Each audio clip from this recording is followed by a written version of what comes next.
তোমরা সকলেই একদিন মৃত্যুর কুলে ঢলে পড়তে হবে।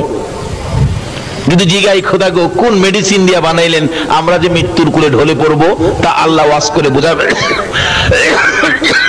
কোরআন শরীফ, খলিকাল ইনসানু যায়ীফা, তোমরা যে মরে যাইবা এই জন্য, কারণ আমি তোমাদেরকে বানানোর সময় নরম করে বানাইছি, দুর্বল করে বানাইছি। খলিকাল ইনসানু যায়ীফা, এই মানুষ আমি তোমাদেরকে দুর্বল করে বানাইছি। বলুন আমাদেরকে দুর্বল করে বানাইছে কে বলতেছে? এখন যদি জিগা আল্লাহ আমরা দুর্বল করে কি দিয়া বানাইছেন, আল্লাহ তাও জবাব দিবেন কোরআন শরীফ, ইন্না খলাকনাল ইনসানা মিন নুতফা, একবারে নাপাক দুর্গন্ধযুক্ত পানি দিয়া বান্দা তোরে বানাইছি। তাই তুমি যে মরে যাইবা এটা মাইনা নাও। বলুন আল্লাহ যেভাবে আমাদেরকে বুঝাইলেন আমাদের মরতে হবে, এটা কি আপনাদের বিশ্বাসে আসছে? তাহলে মরার পরে যেই দেশে যাবেন এই দেশটার নাম কি? এই দেশটার নাম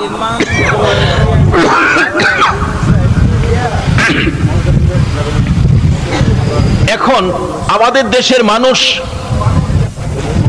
কুয়েত যায়, কাতার যায়, সৌদি যায়, লন্ডন যায়, আমেরিকা যায়। যাওয়ার আগে দেখবেন বন্ধু বান্ধবদেরকে জিগায় কুয়েতের অবস্থা কি, পরিবেশ কেমন, কাতারের পরিবেশ কেমন, যে জায়গাটায় যাব জায়গাটা ভালো নেই, এমন কিছু জয় জিজ্ঞাসা করে। আচ্ছা আপনারা যে এই দেশ ফালায়া কবরে যাবেন, কবরের অবস্থা কি কেউ কি কোনোদিন কাউরে জিগাইছেন? জিগায় না। অথচ এই কবরটাই যাইতে হবেই, না যায়া কোনো উপায়। আজকে দুনিয়ায় একটা ঘর বাড়ি করতে গেলে নিজের কত চেষ্টা, অথচ কবরের বাড়িতে যে আপনি যাবেন আপনার কোনো চেষ্টা নাই। আপনি মৃত্যু হয়ে দেখেন না এলাকার লোকজন আপনার বাড়িটা বানানোর জন্য তৈয়ার হবে কিনা বলুন তো? কেউ কোদাল নিবে, কেউ খন্তি নিবে, কেউ ঘাস কাটতে যাবে, কেউ কাফনের কাপড় আনতে যাবে, আপনাকে বিদায়ের জন্য পাগল পাগল হয়ে যাবে যত বড়ই হন, কিন্তু 2 দিন আপনাকে কেউ রাখবে না। আচ্ছা এই কবরটার ভিতরে যে আপনি যাবেন, কবরের খবর কি কেউ নিছেন? এই কবরটা যে কত কঠিন, রাসূল বলেছেন এই কবরে 99টা সাপ থাকবে। কয়টা সাপ? এরপর এমন সাপ না যে সাপগুলি মেরে ফেলবেন, একটা সাপে যদি আপনাকে ধ্বংসন করে ব্যথায় 70 গজ মাটির নিচে চলে যাবেন। আবার অন্য সাপেরা ইস্পাতের নূক থাকবে, টাইনা টাইনা উঠাবে, যাও কই দুনিয়ায় বড় রং করেছো, এবার শাস্তি ভোগ করো। আরেকটা সাপে দংশন করবে, এইভাবে একের পর এক 99টা সাপ দংশন করতে থাকবে। আচ্ছা বলুন তো এই বিপদ থেকে বাহির হইয়া কোথাও যাওয়ার কোনো সুযোগ পাওয়া যাবে? নাই। কিন্তু এখান থেকে সুযোগটা নিতে হবে। কিভাবে নেবেন?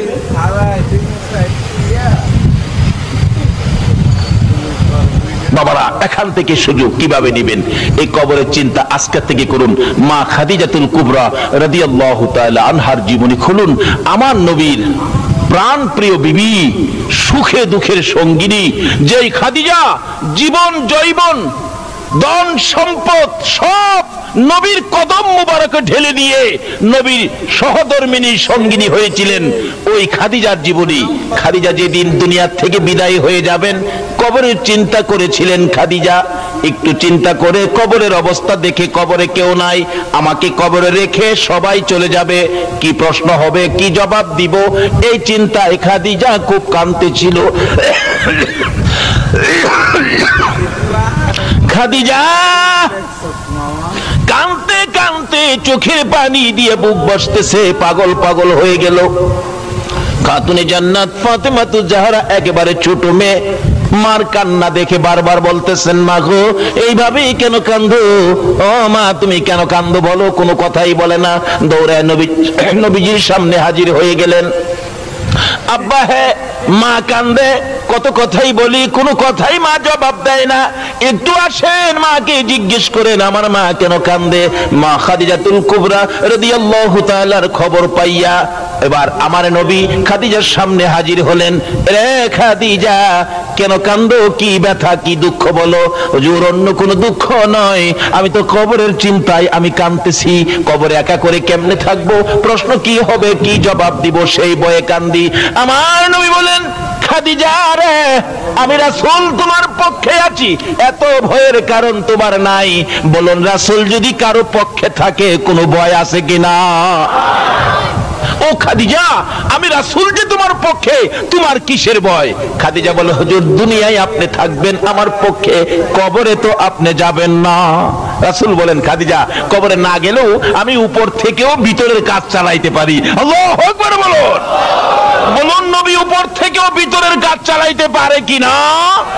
যদি নবীর পরিচয় কবরে দেওয়া যায়, আর কোনো ভয় আছে? তার বাস্তব। আমি কিছুদিন আগে কেরানীগঞ্জ মাহফিলে গেলাম। কেরানীগঞ্জের এমপি হলেন আমানুল্লাহ আমান এবং মন্ত্রীও। মাহফিল শেষে রাত্র 12টা-1টার পরে বাহির হব। বললাম, এত রাত্রে যাব, রাস্তাঘাটে কোনো বিপদ হয়, গাড়ি নিয়ে ব্রেক দেয়, কি করি না করি। যে একজন কমিটির লোক বল, হুজুর একটা পোস্টার নিয়ে যান, পোস্টার, এই পোস্টারটা দেখাবেন। সব শেষ, কারণ পোস্টারের মধ্যে আমানুল্লাহ আমানের নাম আছে, উনিও ছিলেন, তার বাড়ির পাশেই মাহফিলটা ছিল। ঠিকই পোস্টারটা নিয়ে আসলাম, সংসদ ভবনের পিছন দিয়ে গাড়ি ঢুকলো, রাত্র প্রায় 2টা। এমনি দেখি কালো পোশাক হাত বাড়াইছে। কালো পোশাক চিনেন নাই? বাবারে, ভালো চিনে। গাড়ি যেমন আপনি আপনিই ব্রেক হয়ে গেছে। কোত্থেকে আসলেন এত রাত্রে? মাহফিলে গেছিলাম। কোথায়? পোস্টারটা খুলে দিলাম।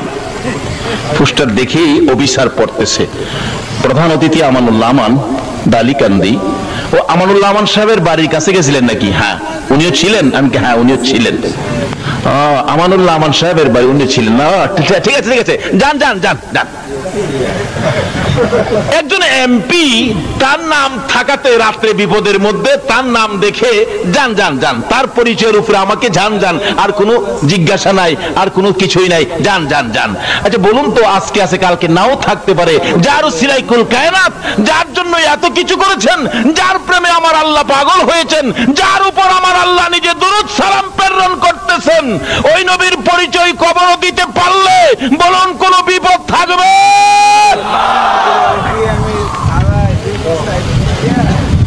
কবর দেওয়ার সময় তো এই কথাটাই বলে দেওয়া হয়, বিসমিল্লাহি ওয়ালা, কি কয় বিসমিল্লাহি ওয়ালা। কার মিল্লাতের উপর দেওয়া হয়? এখন এই নবীকে চিনা দরকার আছে কিনা? এই নবীকে ভালোবাসা দরকার আছে কিনা? আমার আল্লাহ বলেন, কেন তোমরা আমার নবীকে ভালোবাসবি না রে? আমার নবী তোমাদের জন্য কত কষ্ট করেছে। উহুদের জমিনে যেদিন আমার নবীকে মারতে মারতে 2টা দান মুবারক শহীদ করে দিয়েছিল, আমার নবী মুখের উপর হাতটা লাগাইয়া চোখের পানিগুলো ছেড়ে ছেড়ে কান্দে। দাঁত ভাঙ্গা ব্যথার রক্ত মুবারক, ঠোঁটগুলি বেয়ে বেয়ে, দাড়িগুলো লাল হয়ে গেছে, জামাটা পর্যন্ত ভিজতেছে। তারপরেও কাফের বেঈমানেরা চারদিক ঘেরাও করে ফেলেছে। রাসূল বলেন, যেদিকে তাকাই রে, শুধু শত্রুর হাতিয়ার, বন্ধু বলে কাউরে দেখি না। ডান দিকে তাকাইলে বাম দিক থেকে মারে, বাম দিকে তাকাইলে ডান দিক থেকে মারে। এইভাবে মারতে মারতে মাথার লোহার টুপিটা টুকরা টুকরা করে জমিনে ফেলে দিল। লম্বা লম্বা 2টা টুকরা গো মাথার 2 পাশে দিয়া ভিতরে ঢুকে গেছে। রাসূল বলেন, এমন ভাবে ভিতরে ঢুকেছে, বহু টানাটানি করেছি, খুলতে পারি না। মাথার ব্যথায় আমার নবী মাথা চক্কর খাইয়া উহুদের জমিনের মধ্যে পড়ে গেছে। তারপরও নবীকে মারতে ছিল দুনিয়ার থেকে বিদায় করে দেওয়ার জন্য। এমন সময় হযরতে জিবরাইল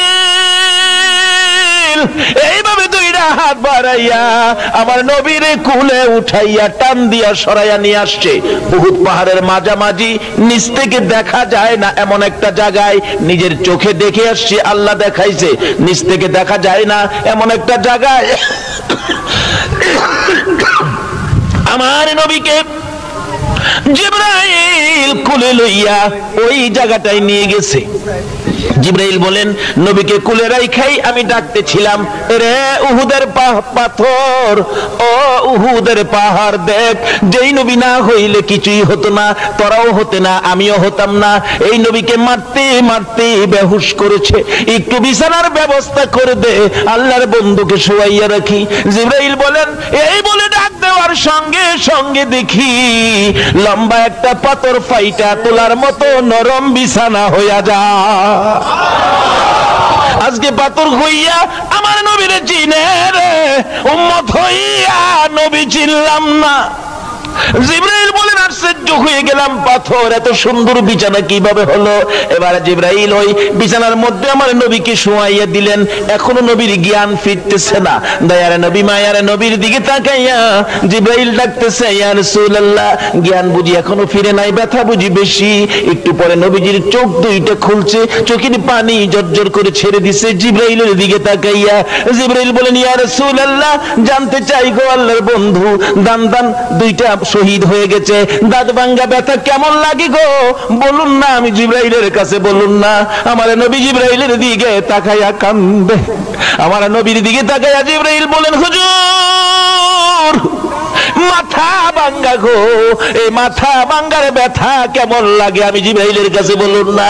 আমার নবী জিবরাইলের দিকে তাকাইয়া দুইটা চোখের পানি জর্জর করে ছেড়ে ছেড়ে কান্দে, রে জিবরাইল, আমার দাঁত ভাঙ্গা মাথা ভাঙ্গাই তোর বুঝি মায়া হয়েছে রে জিবরাইল। দাঁত ভাঙ্গা ব্যথা কেমন জিগাইলি, মাথা ভাঙ্গা ব্যথা কেমন জিগাইলে? রে জিবরাইল, দাঁত ভাঙ্গা ব্যথা কেমন লাগে জিগাইলি, মাথা ভাঙ্গা ব্যথা কেমন লাগে জিগাইলি, আমার গুনাহগার উম্মতের ব্যথা কেমন লাগে জিগাইলি না। দয়ার নবী মায়ার নবী বলেন, জিবরাইল রে শুনো, দাঁত ভাঙ্গা ব্যথা মাথা ভাঙ্গা ব্যথার চাইতে রে আমার গুনাহগার উম্মতের ব্যথা বেশি। আর এই উম্মতের কান্ডার নবী রহমতের ভান্ডার, বলুন উম্মতের কান্ডার নবী, নবী বিনে রোজ হাসরে কে করিবে পার, নবী বিনে উম্মতের কান্ডার নবী রহমতের ভান্ডার, উম্মতের কান্ডার নবী, মোদের নবী দয়ার সাগর, গুনাহগার উম্মতের পাগল, মোদের নবী দয়ার গুনাহগার উম্মতের পাগল, রোজ হাসরে সেজদায় পড়ে কাঁদবে যারে যার, রোজ হাসরে সেজদায় পড়ে কাঁদবে যারে যার, উম্মতের কান্ডার নবী দার, উম্মতের কান্ডার নবী। যাইয়া দেখো মদিনাতে কান্দে নবী দিনে রাইতে, যাইয়া দেখো মদিনাতে কান্দে নবী দিনে রাইতে, মাফ করিয়ে দাও গো খোদা উম্মত গুনাহগার, মাফ করিয়ে দাও গো খোদা উম্মত গুনাহগার, উম্মতের কান্ডার নবী রহমতের ভান্ডার, উম্মতের কান্ডার নবী বিনে রোজ হাসরে কে করিবে পার, নবী বিনে রোজ হাসরে পার, উম্মতের কান্ডার নবী রহমতের ভান্ডার, উম্মতের কান্ডার নবী। আমার আল্লাহ বলেন, দুনিয়ার মানুষ এই নবীরে কেমনে বুইলা যাবি রে, যেই নবী নিজের ব্যথা গোপন করে রে উম্মতের ব্যথা প্রকাশ করে। আল্লাহু আকবার। এই নবীকে ভুলে যাওয়া আমাদের জন্য ঠিক হবে কিনা বলুন? এই নবীকে ভালোবাসা, এই নবীকে মায়া করা আমাদের দরকার আছে কিনা বলুন? কবরে গেলে এই নবীর দরকার আছে কিনা বলুন? এই নবীর পরিচয় ব্যতীত কবরে আর কারো পরিচয় মাপ পাওয়া যাবে কিনা বলুন? শুধু নবীর পরিচয় দিতে পারলেই বাস লাভবান হয়ে যাবেন। বিসমিল্লাহি ওয়া আলা মিল্লাতি রাসূলিল্লাহ, এই নবীর নামের উপরেই দেওয়া হয়। আর যদি পরিচয় দিতে পারেন হ্যাঁ আমরা তো সেই নবীর উম্মত, তাহলে ফেরেশতারা বলবেন ঘুমান, আপনারা জান্নাতের বিছানার মধ্যে ঘুমান। মা খাদিজা বলেন ইয়া রাসূলুল্লাহ, আমি তো কবরের চিন্তায় আমি কাঁদতেছি। কিসের চিন্তায়? কোন কবর? আল্লাহু আকবার। কি যে কবরের অবস্থা! খবর তো নিলেন না, বিদেশ যাবেন কত খবর নিলেন, কবরে যে যাবেন এই খবর তো নিলেন না। আমাদের পার্শ্ববর্তী রাষ্ট্র মুসলমান রাষ্ট্র পাকিস্তান, পীরদুহা কবরস্থানে সবচেয়ে বড় কবরস্থান পীরদুহা কবরস্থান। একটা যুবক ছেলে মারা গেলে কবর কুড়ে লাশটাকে জানাজা দিয়ে কবরে নিয়ে গেলেন, যায়া দেখে কবরটা বন্ধ হয়ে গেছে। ইমাম সাহেব ছিলেন আল্লাহর ওলি মানুষ, আল্লাহর ওলি ইমাম সাহেব বলতেছেন বাবারে তোমরা কি কবর কুড়ো নাই? হুজুর কবর তো করেছি, কিন্তু কই, কিন্তু কবরের মাটি বন্ধ হয়ে গিয়ে বুঝাইতেছে তোর মতো পাপীকে রাখবো না, কবর বন্ধ। বলুন এই কবরে আমাদের প্রত্যেকের যাইতে হবে কিনা? ইমাম সাহেব বলেন আরেকটা কবর কুড়ো, আরেকটা কবর কোরা হলো, হাজার হাজার মানুষের সামনে কবরটা বন্ধ হয়ে গেছে, বুঝাইতেছে তোর মতো পাপীকে রাখবো না। ইমাম সাহেব বলেন আরেকটা কুড়ো, তিনটা পর্যন্ত দেখি। তিনটা কবর কোরা হলে কবরটা আর বন্ধ হলো না। 91 সনের ঘটনাটা, বেশি দিন আগের নয়। 3 নাম্বার কবর বন্ধ হলো না। আল্লাহর ওলি বলেন 2 জন লোক কবরে নামো। 2 জন যুবক কবরে নামছে, লাশটা দাও, লাশটা নিয়ে আসো, দাও তাদের কাছে। লাশটা নিয়ে আসার আগে আগে কবর থেকে 2টা লোক বলতেছে হুজুর লাশটা কবরে দিয়েন না, দিবার আগে আপনি একটু দেখেন কবরের অবস্থা কি। আল্লাহর ওলি বলেন দৌড় দিয়ে কবরের পারে যাইলাম, যাইয়া দেখি কবরের ভিতরে 2-2.5 হাত লম্বা লম্বা, এই মোটা মানুষের চোখের মতো বড় বড় চোখ, কালো রঙের বিচ্ছু, কবরটা ভরে গেছে। বলুন এই কবরে আমাদের প্রত্যেকের যাইতে হবে কিনা? এবং এই কবরে অনেকের আত্মীয় স্বজন, দাদা দাদি, মা বাবা ঘুমিয়ে আছে কিনা? নিজে তো কবরের খবর নিলেনই না, এমনকি মা বাবা যে কবরে, এই খবরও তো নিলেন না। কি পায়া এই সমস্ত জায়গাগুলি ভুলে গেলেন? বলে হুজুর এই কবরের বিপদ থেকে আমরা বাঁচবো কিভাবে? বাঁচতে হলে আসুন নবীকে চিনি। বলুন কাকে চিনি? যে নবীর দোহাই দিলে সব কি পরিষ্কার। যদি বিশ্বাস না হয় মুসা নবীর জীবনী খুলুন। মুসা আলাইহিস সালামের একজন উম্মত ছিলেন যার জীবনে নাফরমানি ছিল 200 বছর। বলুন কয়শো বছর? 200 বছর নাফরমানি করার পর মৃত্যু হয়ে গেল।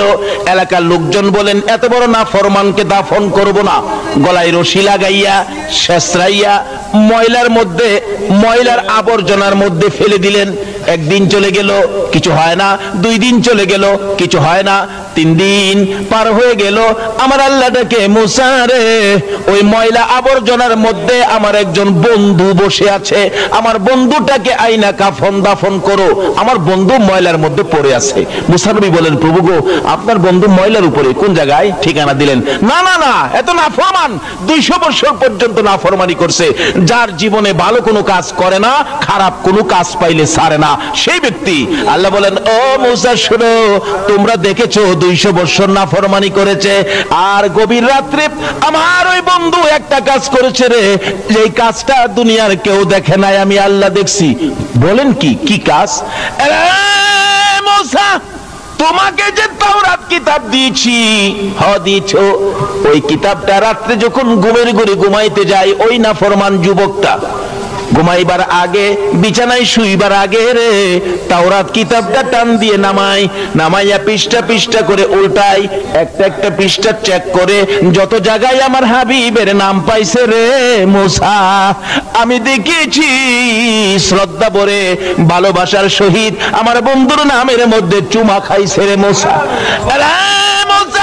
যার প্রেমে আমি আল্লাহ এত কিছু করেছি, তুমি মুসার নবুয়তি আমি আল্লাহ দিয়েছি, আমার ওই হাবিবের নামে, বন্ধুর নামে প্রত্যেকটা রাত্রে সবগুলি নাম তালাশ করে করে চুমা খাইছে।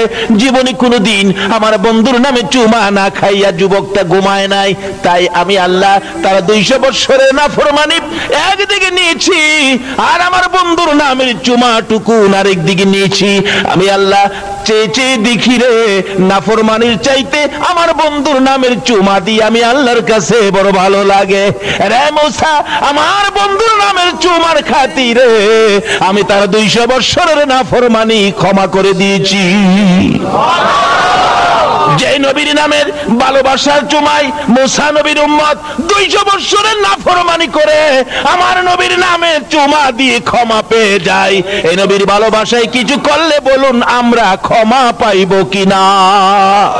বাবারা আসুন সেই জায়গাটা চিনি। তাই বলতেছিলাম আল্লাহর ওলি বলেন কবরের মধ্যে বড় বড় বিচ্ছু। পাকিস্তানের ঘটনা 91 সনে বলতেছেন বাবা যুবক, ও বাবা যুবক পাগলামি করো না, এই যে দেখো কবরের অবস্থা, এই কবরেই তাকে দিতে হবে।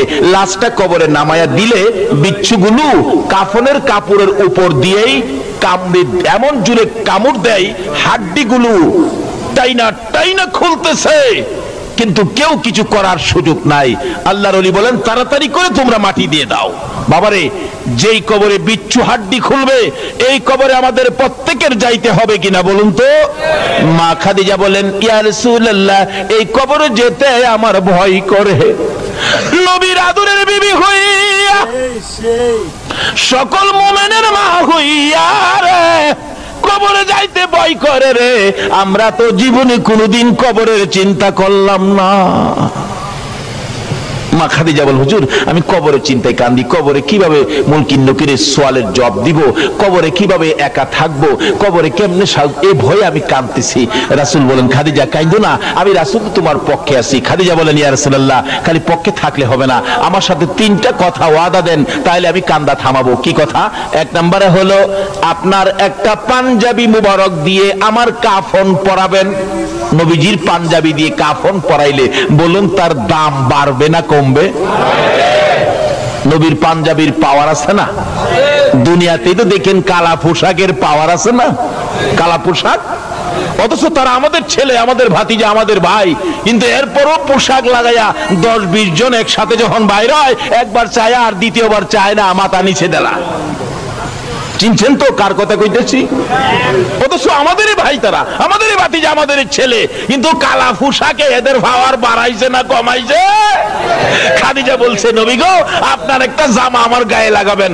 বলুন নবীর জামা যার গায়ে লাগবে তার পাওয়ার বাড়বে না কমবে? কবরের ভয়ে খাদিজা বলতেছেন নবীজির একটা পাঞ্জাবি দিয়ে কাফন। রাসূল বলেন ঠিক আছে। আর দ্বিতীয় কথা কি? নবী গো আপনি আমাকে যে কবরে শোয়াবেন আমাকে শোয়াইবার আগে আপনার শরীর মুবারক দিয়ে এই কবরটা একটু মরাইয়া দিয়ে আসবেন। আচ্ছা ঠিক আছে। তৃতীয় কথা হুজুর মুলকিন নকিরের সওয়ালের জবাব আমি খাদিজা দেওয়ার সাহস রাখি না, নবীর বিবি হইয়া সাহস রাখে না, আমরা কিভাবে জবাব দিব? তাই কবি বলেছেন কবরের হালত যদি জানিতা গরবারি সারিয়া পাগল হইতা। কবরের খবর তো নিলেন না, সব ছেড়ে পাগল হয়ে যেতেন। হুজুর 3 নম্বর প্রশ্ন হলো আমাকে দাফন করার পর সবাই যখন চলে যাবে আমাকে কবরে ফেলে আল্লাহর বন্ধু গো আপনি নবী যেতে পারবেন না, আমার পাশে থাকবেন। মুলকিন নকির আসলে মুলকিন নকিরের সওয়ালের জবাব আপনি দিবেন, আমি সাহস রাখি না। রাসূল বলেন ঠিক আছে 3 কথা রাখলাম। এবার মৃত্যুর পরে কাফন নবীজির জামা দিয়ে হলো, নবী নিজে কবরে নামলেন, খাদিজাকে শুয়াইলেন, দাফনের কাজ সম্পূর্ণ হলো, সাহাবীরা সব সরে গেল, আমার নবী খাদিজার মাথার পাশে বসে আছে। 10 মিনিট চলে যায় মুলকিন নকির আসে না, আধা ঘন্টা চলে যায় মুলকিন নকির আসে না। বলুন আমরা কবর শুয়াইলে মুলকিন নকির কয় ঘন্টা পরে আইব? কয় কদম? মাশাআল্লাহ, এটা কিন্তু সব জায়গাতে এটা সিস্টেম নিয়ম। কয় কদম? 40 কদম যদি আপনি নাও দেন, কবরের পাশে বসে থাকেন, তবু মুলকিন নকির, কিন্তু নিয়মটা হলো 40 কদম, অর্থাৎ 40 কদম কবরের কাজ সম্পূর্ণ করে কবর থেকে 40 কদম দূরে যাইতে যেটুকুন সময় লাগবে, এটুকুন সময় পার হওয়ার পরেই মুলকিন নকির কবরে আসবে। আপনি কবর ছাড়েন বা নাই ছাড়েন, একেবারে সেনাবাহিনীর প্রধান যদি থাকে, 1 ব্যাটালিয়ন পরিমাণ সৈন্য মোতায়েন করা হয়, তবু মুলকিন নকির ফিরানো যাবে না। এসে হাজির।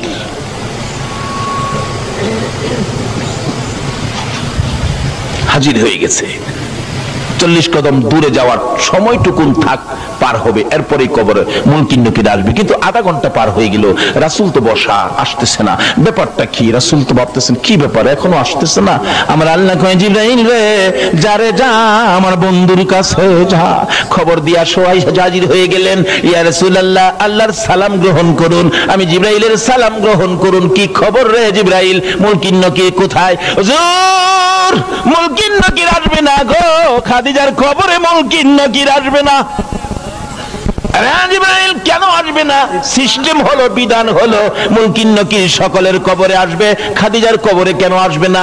জিবরাইল বলেন, ইয়া রাসূলুল্লাহ, না আসার কারণ হলো খাদিজা যেদিন মুলকিন নকিরের প্রশ্নের জবাব সোয়ালের বয়ে যেদিন দুনিয়ার মধ্যে কান্নাকাটি করেছে, কবরের বয়ে যেদিন দুনিয়ার মধ্যে খাদিজা কান্নাকাটি করেছে, হুজুর খাদিজার চোখের পানি দেখে গো আমার আল্লাহর বড় মায়া হয়েছে।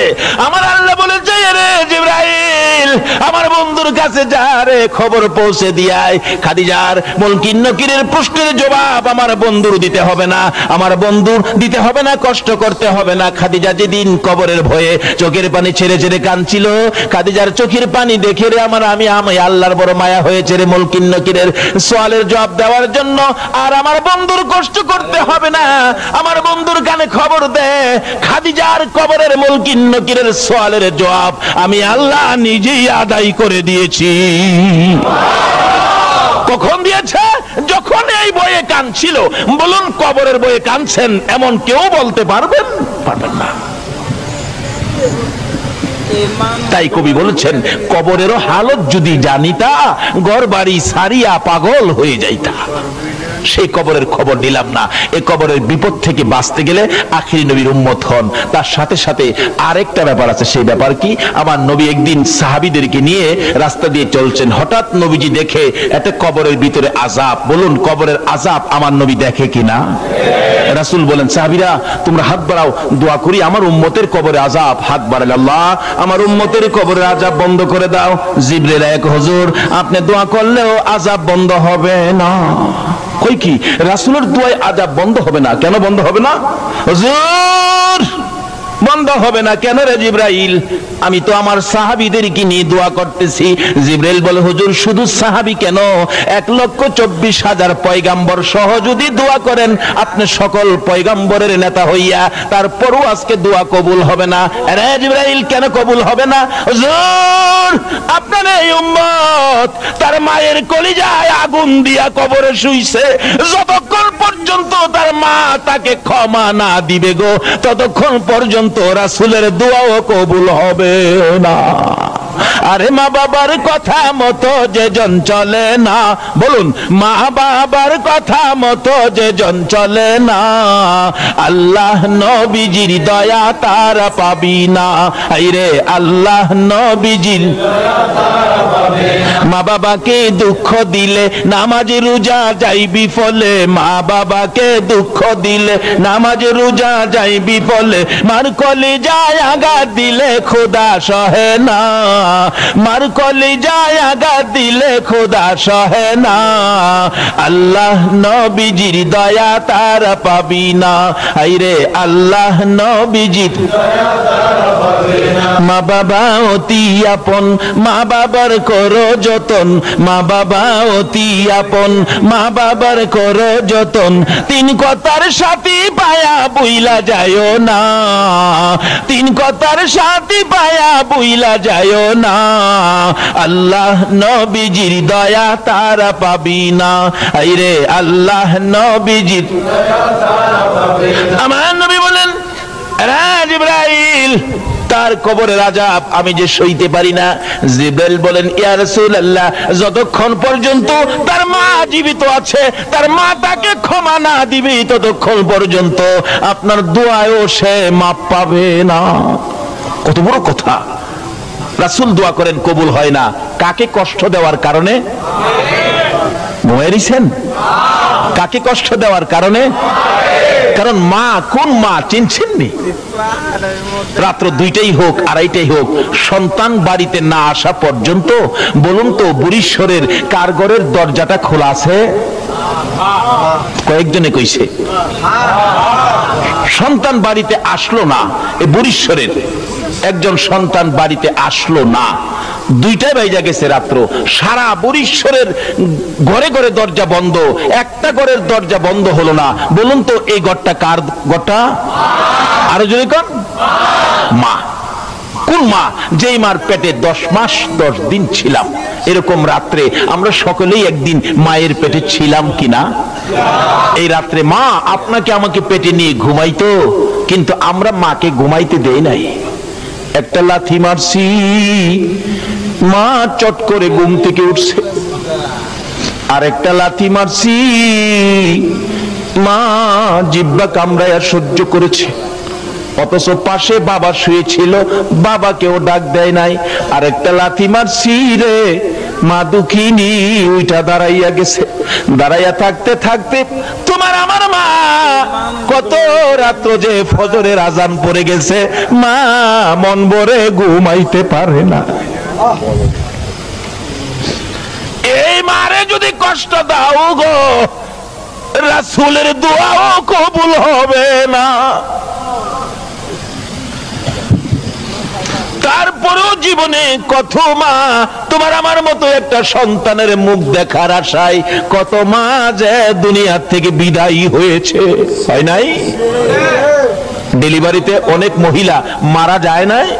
তারপরও মা জাতি, মহিলা মেয়ে, তাদের কত সাথ, তাদের সঙ্গের মহিলাটা ডেলিভারিতে মারা গেছে, এরপরও অন্য মহিলারা কি বাচ্চার আশা কি ছাইরা দিছে? জীবন দিয়ে হইলেও একটা বাচ্চার মুখ দেখতে চাই। বাবারা, কবরে যাবেন, এই মার সাথে ব্যবহার কি করেছেন এটা আগে পরিষ্কার করেন। রাসূল বলেন,